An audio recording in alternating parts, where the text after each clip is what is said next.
Good morning, everyone. I'm probably gonna stumble some feet with this one, but hey, it is what it is. This is the only time I got today, cause I've been very busy throughout this week. So let's get started. I like the current gen we had with the Xbox Series X and the PlayStation 5, but I gotta be honest and say this now: I'm not really too impressed.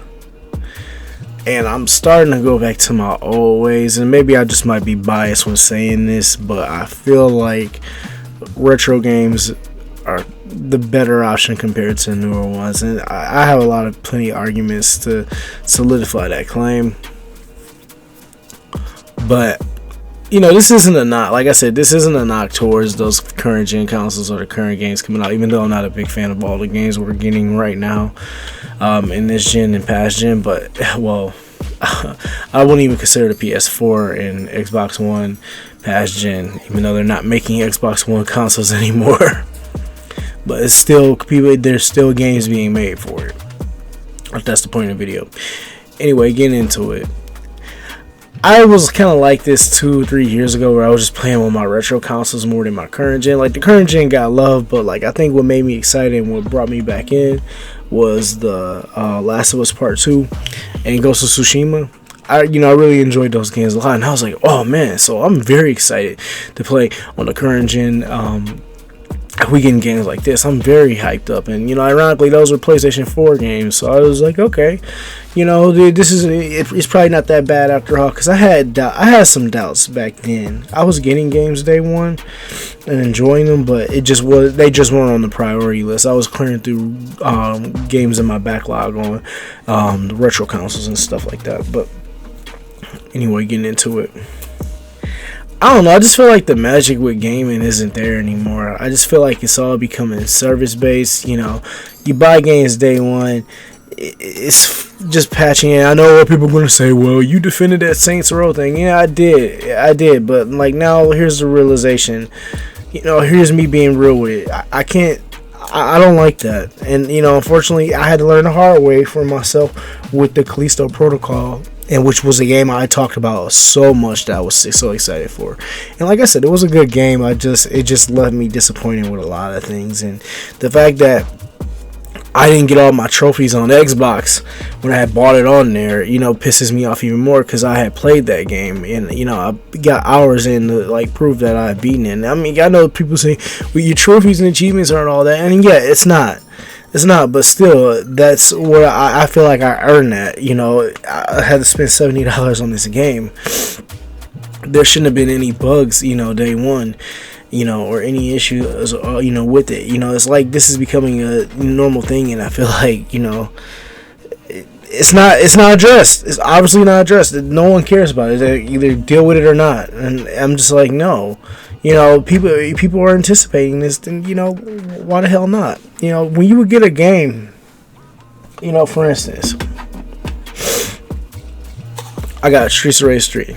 I had it, had it sitting around because I used it on the podcast. When you would get games like on the cartridge or, on the disc back in the day, like, from the PS1, PS2 era, the games wasn't buggy. There was no issues with it at all. There weren't any patch updates. You just loaded the game in and just played it. And that was when that feature was available online. Same with like the Dreamcast and the Xbox, console OG Xbox. The games was already completed, majority of the time when you played. I mean, when we got into the 360 era, there was like some expansions, and then there were some patch updates and stuff, but mostly that was just for the online use. It wasn't, I never really dealt with bugs when it came to games in early in on the 360 era and the PS3 era, because the stuff was complete, man. And that's one thing that's like starting to really bug me a lot. And I'm going to be honest and say this too, like, I don't think I like the PS5 console and I like the Series X, but I feel like a lot of the games that's coming out that's solely for those consoles could have easily been played on the PS4 and the Xbox One. I mean, correct me if I'm wrong in the comments. Tell me, call me out. I mean, hell, I know people say, well, you can run 120 frames on that. You can run 60 frames. I'm like, bro, you could run 60 frames and 120 frames on the PS4 Pro console too. I mean, I've seen it done. I mean, no one can't tell me that. You know, I've ran Call of Duty, you know, Modern Warfare, because I have it both installed on my PS4 Pro and my PS5. I mean, I prefer to play it on my PS5. But, you know, I've seen it. I got an OLED TV, and I got all my stuff. You know, I calibrated my stuff, so I know. So, you know, it is what it is. You know, I might be wrong. People say, well, I can't play them old games. They didn't age too well, blah, blah, blah, blah, blah. But here's my argument about it. I'd rather play a game that is solely completed, where I don't have to worry about any paywalls at all, any patch updates, or anything else, just to play that game alone. That's how I feel personally.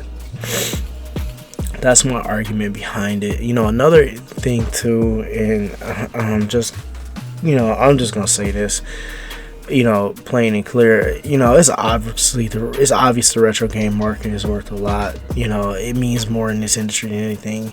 If people are demanding more and asking for more remasters and remakes, and also if the developers and publishers are doing remakes, and I mean, there's nothing wrong with that neither. I bought the Crisis Core Reunion, the remaster of, I think I honestly think that game is a light remake too, in a lot of ways. I mean, it sticks to the formula, but, you know, like the upscales and stuff, you know, that was a PSP game, but I still feel like that's, you know, somewhat of a light remake. But anyway, I got the original on PSP, and I also got the copy on PS5. I got it yesterday, $40. I felt like that was pretty reasonable.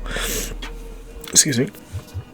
But, you know, when I see stuff like that, when I see stuff get remastered all the time for the next gen, from the past gen consoles, obviously that's stating that you know, retro gaming is obviously more in demand, and obviously that is too. That's true. You know, that's true. Everybody knows that, because, you know, look at the prices on certain games. Hell, I still want Project Justice on Dreamcast, the authentic copy. I'm tired of playing the burnt copy. Well, actually, I'm not, bro. Taking that back. If I do get that game, that's probably gonna sit on my shelf, just like Skies of Arcadia, the authentic, and I'll just continue playing my burnt copy of that game. No shame in my game for that. I mean, I just want to keep stuff in mint condition. You know, sometimes I don't mind playing my discs, but, you know, if I already have a burnt copy, and, you know, I'm probably just, that's just how I'm just gonna roll. I still play my authentic Dreamcast games, but I just want to play. You know, I don't want to, you know, scratch them. I want to take good care of them. I'm trying to maintain and take care of all my games. Getting back into it. Companies are thriving off of re-releases, remakes, and stuff like that. You know, even with the Final Fantasy VII alone, with the, you know, them remaking that. You know, what are we getting coming up? You know, Alone in the Dark remake. I'm excited for that. And then that's not an issue that stuff is getting remade, but my argument is that those old games mean much more. Obviously, you know, you see the Dead Space remake coming out. Those games mean a lot. Tales of Symphonia. I don't know if that's a remake or a remaster.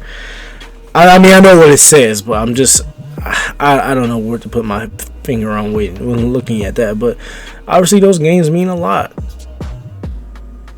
And, you know, nobody can't tell me that. Like, I know, like, some people say, well, I can only play next-gen games. I can't afford to play on retro consoles, or I sell them and stuff. And I'm like, that's reasonable, but I'm just here to say, retro games are better compared to the shit we get now. And I can argue, I'll argue that too with the PS5 and the Xbox One generation as well. My excitement for gaming, well, I still am excited for gaming. I guess I want to say